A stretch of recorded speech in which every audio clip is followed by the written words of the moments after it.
Hello students. First of all, thank you so much to those students who are giving the answers and reviews about the video. Believe me, it will be very motivating for me and inspired me to do always something better and something creative. Okay, so in last lecture we talk about the difference between economic progress and economic development with some paperwork, and today we will talk about one very important question which can ask for 4 marks. In a very different way it can be asked, that is features of developing economy. It can ask that explain the feature of Indian economy in the context of developing economy.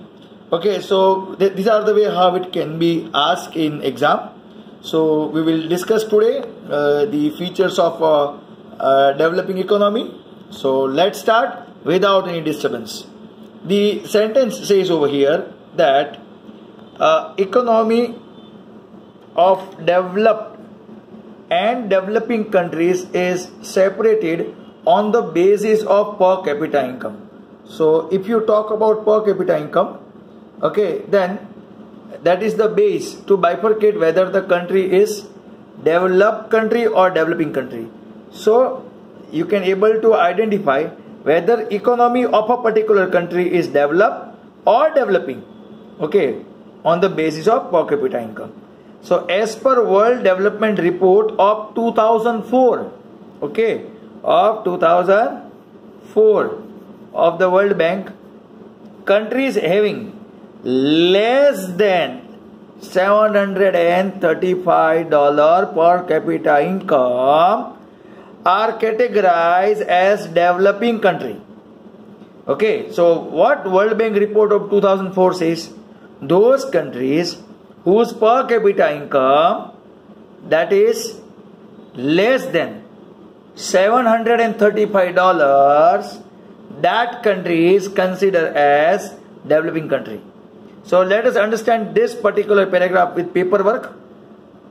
On the basis of per capita income, if the per capita income increase or more compared to $735, okay, then they are called, that countries are called developed country. And if the per capita income is decrease compared to or less compared to $735, then they are called developing. But the report of World Bank of 2004 says what? Per capita income less than $735, then that country is known as developing country, and that country's economy is also known as developing economy. So you have to see that. Now the formula for per capita income, per capita income, that is we already discussed, I hope you remember, okay, per capita income is equal to total national income, I write in short national income, upon total national population. So this is the formula. So if any country's per capita income is less than $735, then that country is considered as developing country, or that economy is known as developing economy. Be careful, in the formula of per capita income, it is national income upon national population, total population of the nation. Okay, now we will discuss from the textbook. In textbook it is mentioned that following are the features of developing economy. So which are the features? The first feature is less per capita income. Now national income of developing countries is less. Okay, the national income is less while population growth rate is high. So the result is what? The per capita income is always less. So per capita income remains low, and because of less per capita income, living standard of people is also low. So here the first feature is indicate what? the first feature says that the national income of developing countries is less. Okay, and that is the reason why it is less, because the national income of developing countries is less, okay, and population is more. Let's understand by one example. Okay, let us go for an example. For example, the national income is, say, 100 rupees, okay, and population is 1000. Clear? I hope you can see this. This 100 is what? This 100 is the national income of a country, okay, and this is what? Total population. Okay, now if you count, it comes what?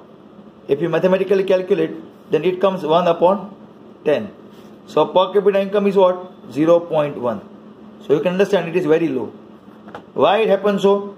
Because national income is less and population is more. So that is why per capita income remains low. Okay, now see what paperwork say.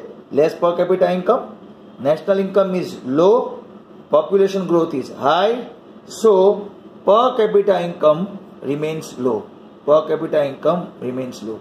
Because of per capita income remains low, I repeat, because of per capita income remains low, okay, the living standard of the people is also remains low. Okay, now we go for the second point. The second point says population growth. The population growth rate is very high in developing nation. So population growth means every year, okay, every year the population of country like India increase, okay, either 2% or more. Okay, so you have to be very careful to understand this, because 2% is sound very small, but it's very up like that. For example, if India's population is 100 this year, then it increased 2%. Okay, so next will become 102. Same way, if it is 1000, then you can understand 2% of 1000 means what. So every year we are increasing the population 2%, and at present situation the scenario is such that India's population is increasing, okay, because it is more than 120 crore. So 2% of 120 crore, that is equivalent to the population of Australia. So every year we are producing new Australia in India as far as population concerned. So that is why here population growth is very high, and rate of population growth is 2% or more. Be careful, either 2% or more means what? 2.1, 2.2, 2.3. Okay, so either 2% or more in this. This means developing nations. Now we discuss over here. See, population growth. The growth rate is high in developing countries. That is, it is 2% or more. For example, if the population of India as a developing country 1 lakh, okay, then you can able to understand that 2% of 1 lakh, that is 2000 increase that year. So next year population will be what? 1 lakh 2000. Okay, again next to next year again 2%. Like that way population growth, that is increasing. Now the third point indicate that dependence on agriculture. Now see, in developing country, in developing nation, the main occupation of the people of developing country is agriculture. Okay, main occupation is agriculture. Majority people of developing nation depend on agriculture. More than 60% of people is dependent on agriculture for employment. Means out of 100 people who get employment, job, out of 100 people who get job, employment, 60 got job from agriculture section.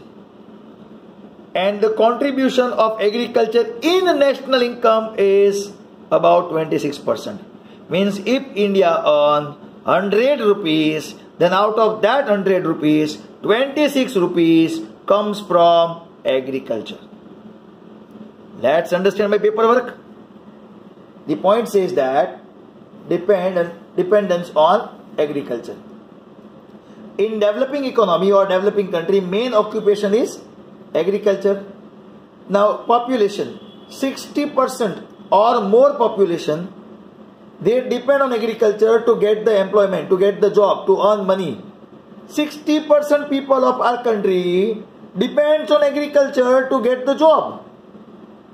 And what agriculture contribute? 26% amount of our country's income comes from agriculture. That is, national income is say rupees 100, then rupees 26 comes from agriculture. So this indicates that we are dependent on agriculture.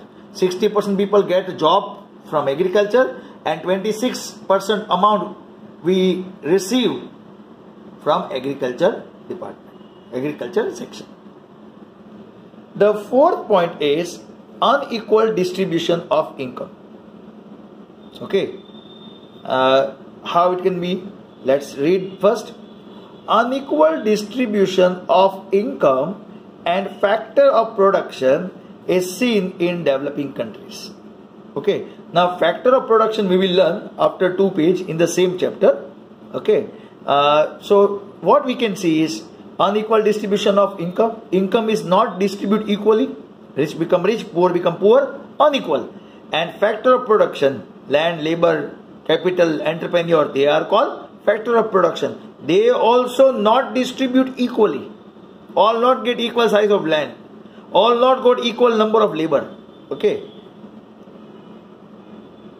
This inequality is seen in the cities as well as villages. You can able to see city area also. You can able to see in village area also that this inequality is available.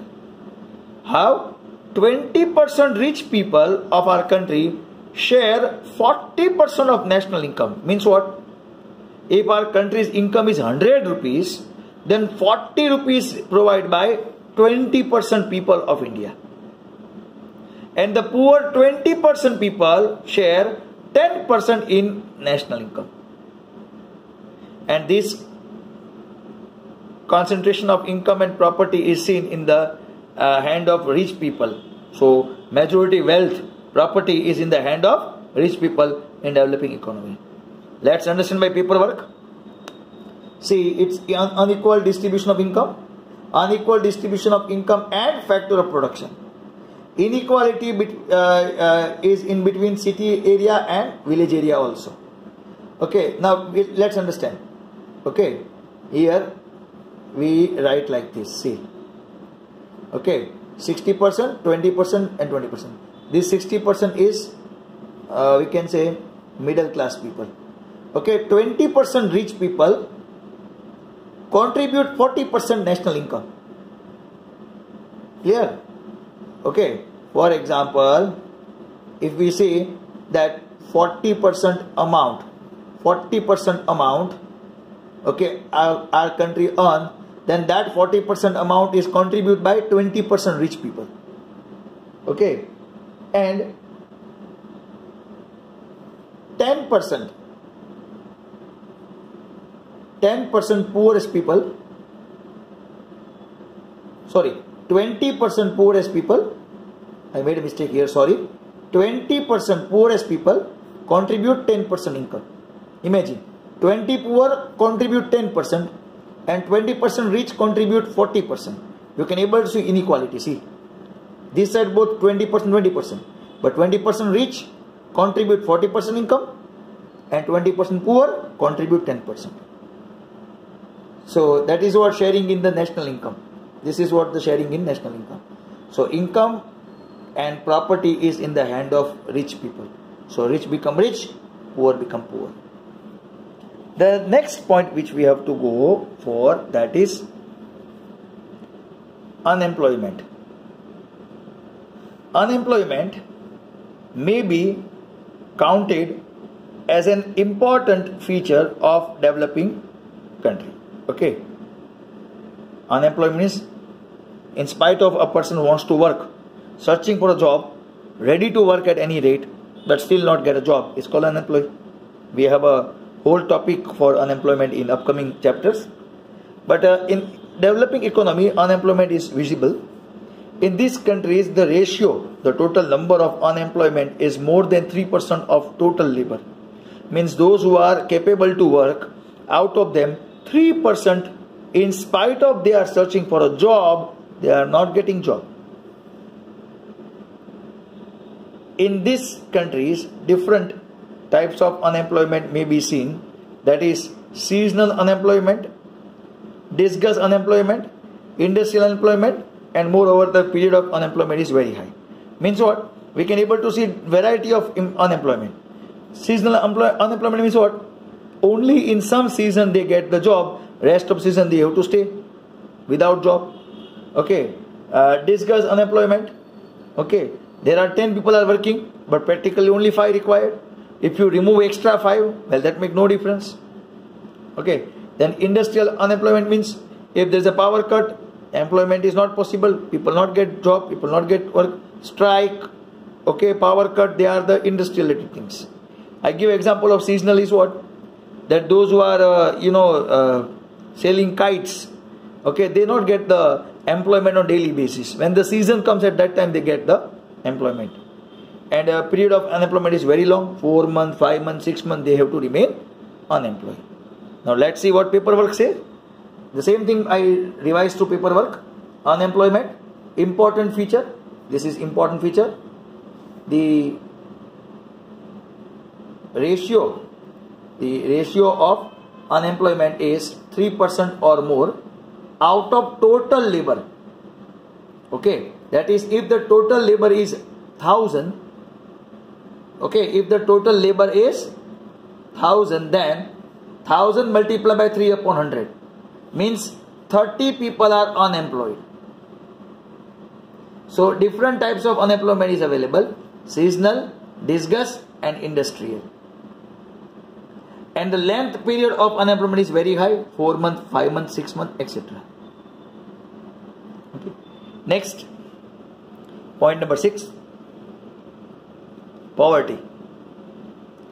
Poverty is also a feature of a developing economy. People who are not able to satisfy their primary necessities like food, clothing, shelter, education, and health are called poor in developing countries. Such people constitute 1/3 of total population. Imagine, is also a feature. Those who are not able to satisfy their basic necessity, they are called poor. And 1/3 population comes under poverty. Let's understand by paperwork. See, we can able to indicate poverty. Poor means who? Who is poor? Not able to satisfy. Not able to satisfy what? Primary necessities. Primary necessities means what? Food, clothing, shelter, education, and health. Okay. So those people who are not able to satisfy these basic primary necessities, they are considered as poor, and the ratio is known as poverty. So 1/3 such type of people out of total population.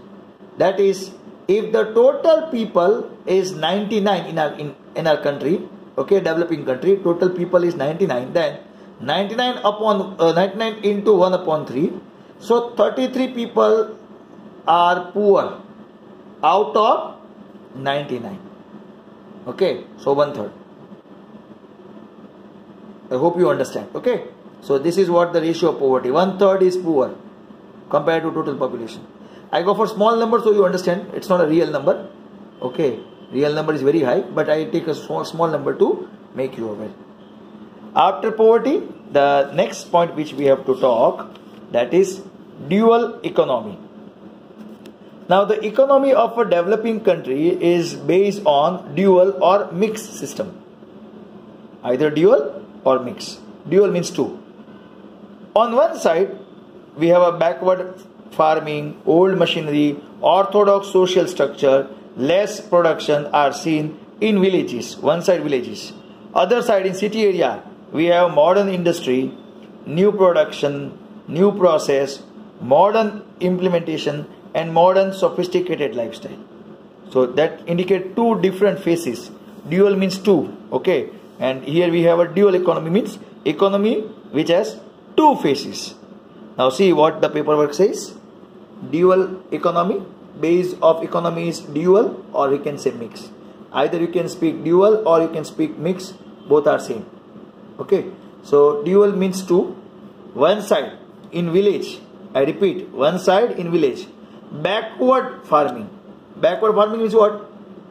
From years what they are doing, same farming, no innovation, old machinery, orthodox social structure, not able to change. The structure of society is very rigid and old thinking, and that's why they go for less production in village. Whereas other side, in cities, they go for modern industry, research and development, new production, new process, modern implements, okay, sophisticated lifestyle, living standard is very high. So you can see both the things in this type of economy. On the same road you can see bullock cart also and the car also. That is called dual economy. So developing country has these kind of, both the different opposite sides can be coexist. I mean to say available together. The next point is insufficient infrastructure facility. Now crucially, vital infrastructure facility like education, transportation, communication, electricity, health facility, banking are less, please careful, less or lacking in developing countries, which hinder, stop the development of a nation. Now why the development of developing country is not done? Because, let's see the paperwork, insufficient infrastructure facility. Which are the infrastructure facility? Education, transportation, communication, electricity, health facility, banking. They all are known as infrastructure facility. But in developing economy, all these are less developed. I am not saying that not available, less developed. Where we require school, school is not there. Where we require good roads, they are not available sufficiently. Communication towers are not available everywhere. Electricity is not reached yet to many villages. Health facility, hospitals are not available according to the ratio how it required. Bank branches are not available everywhere. So they are less developed. And because of they are less developed, it hinders, stop the development of the nation. So that is why it is one of the features. Now next is point number 9. Okay, and point number 9 indicate about the other last feature of a developing country. Now point number 9 says what? Form of international trade. How they sell the products. How developing economy go for trade. Trade means international trade. What they import and what they export. Export means they sell to other country. Import means they buy from other country. The structure of foreign trade of a developing countries is different. The structure is totally different. Okay, the structure means the how they organize trade. These countries mainly export agro products and farm products as well as mineral ore. So developing countries produce what? They export, they sell what? All the developing countries or majority developing countries export, sell agriculture product, farm product or mineral ore to other country that they are selling. And these type of selling, these type of products have less demand and they will get low amount. If a developing country like India, majority what they sell? Agriculture product, farm products, mineral related things, they sell to other countries. But they are in less demand, nobody wants to purchase them. And those who want to purchase them, they are not ready to give you high amount. So income of developing economy is decreased. So less income is gained by exporting. If developing country export, sell the goods, their income remain less. While import, what developing country is importing, what they are purchasing? See, while import include industrial products and machinery. We are purchasing. Developing country purchase what? Industrial product. They purchase machinery. Now the cost of this industrial product and machinery, okay, is very high. As the cost of the product is more, so expense on import rise. We need to pay more amount to buy this. Our income is less, but expense is more. Thus, as a condition, foreign trade is adverse, opposite, not a favorable, very bad foreign trade. And there is an increase in foreign debt. Foreign debt increase means we have to pay more. Okay, we are borrowing things. That is called debt. And thus, we see above mentioned feature in developing countries. Now see the paperwork. 9th point, the form of international trade. Developing countries, the structure of foreign trade is different. Down or decrease. Now what is down or what is decrease? The main export, what we are exporting, agro products, farm products and mineral ore, they are less in demand. Outside people want less. Okay, and even though we try to sell, they will not able to pay a high amount. So we have to sell all these three things at low rate. We need to sell all these three things at low rate. So we get less income by export. Whereas what is up or increasing? What is up or increasing? Import. We are buying from others. Import include industrial product and machinery. We are buying from others. And normally the cost of industrial product is more. So we are buying at very costly rate. We are purchasing by paying high amount. So import, the buying process becomes expensive. It becomes expensive. So import is more and expensive compared to export. Our selling and our buying is different. We are selling at low rate and buying at high rate. So foreign trade is adverse, opposite, not favorable. And foreign debt is increased, which is not a good indication. Debt is not a good indication. Now, the last line, as Indian economy is developing, can be asked in exam, Indian economy is developing, all these features what we learn are related to Indian in greater or lesser manner. So we can say that Indian economy is also called developing economy. So this is what your question, that feature of developing economy. Okay, next topic is economic and non-economic activity. But before we go, we would like to conclude this by the help of the points. Less per capita income, population growth, dependence on agriculture, unequal distribution of income, unemployment, poverty, dual economy, insufficient infrastructure facility. And then the last point is form of international trade. It's very important that you remember the heading. So prepare a list of heading and write it again and again. If you do that, you will be able to remember the heading, and after remember the heading you can able to understand. Okay, so this is what we need to discuss today. I again wait for your comments. What you feel about paperwork? Shall we continue with this paperwork or not? I wait for your answer. Okay, work hard and we will meet soon. Tomorrow I will upload one more video.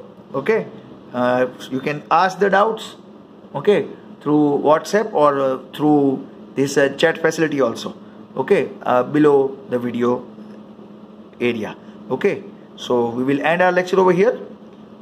Please take care of yourself. Thank you.